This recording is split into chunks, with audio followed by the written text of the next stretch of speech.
Salut! Découvrons ensemble le BEPC 2010 avec la première partie, appelée activité numérique. Elle vaut 6,5 points. Dans le premier exercice, tu dois écrire un nombre avec des racines carrées sous la forme d'un produit, puis simplifier une fraction un peu lourde avec des puissances de 10 et des exposants. Ensuite, le deuxième exercice te propose des questions à choix multiples. On te demande par exemple la forme développée d'une expression, sa forme factorisée, la condition d'existence d'une fraction rationnelle, et enfin l'ensemble des solutions d'un système d'équations. À chaque fois, il faut choisir la bonne réponse. Le troisième exercice, lui, est sur les statistiques. On te donne un tableau avec la répartition des élèves d'un collège en fonction de la couleur de leur tenue de PS. Tu dois d'abord calculer la fréquence, compléter le tableau, puis construire un diagramme semi-circulaire.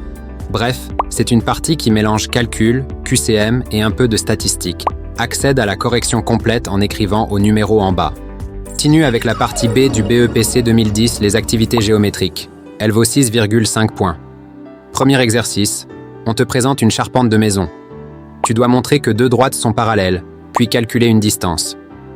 Deuxième exercice, on a un cercle avec plusieurs points placés dessus. Tu dois reconnaître que le triangle OAB est équilatéral et compléter un tableau d'angles. Troisième exercice, on te donne un triangle rectangle avec des longueurs précises.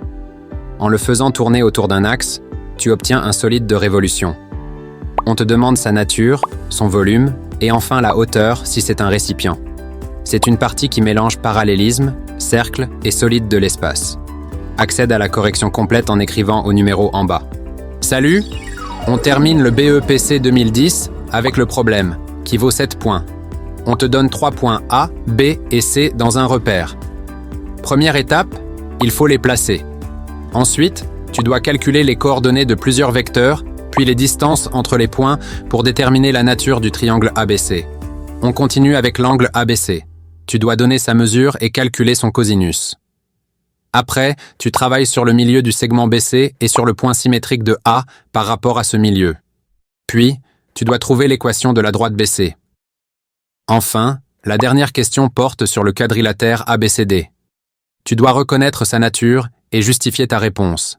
C'est un problème complet qui mélange vecteurs, distance, angle et équation de droite.